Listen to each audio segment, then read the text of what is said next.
Anchoring bias. What if your first impression wasn't just wrong, but guiding every decision you've made since? Sometimes the trap isn't in what you know, it's in what you saw first. Anchoring bias is the mind's tendency to rely too heavily on the first piece of information we receive, the anchor, even when it's irrelevant, outdated, or misleading. And once that anchor is dropped, everything else starts to orbit around it. A man walks into a store to buy a watch.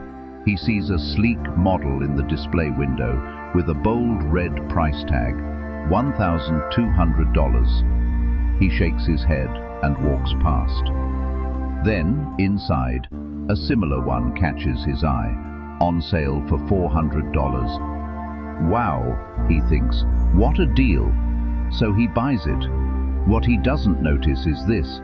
If he had never seen that $1,200 tag, the $400 watch wouldn't feel like a bargain. It might even feel overpriced. But the anchor had already done its work. It set the frame, and now every decision was weighed against that first arbitrary number.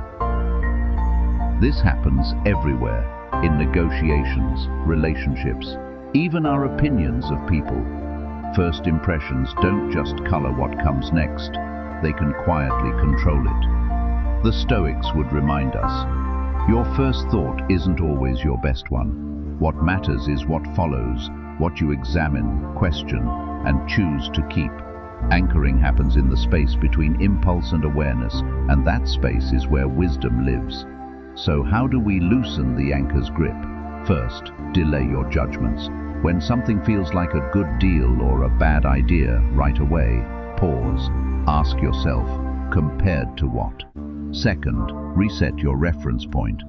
Try making decisions without looking at the first offer, the first number, or the first assumption.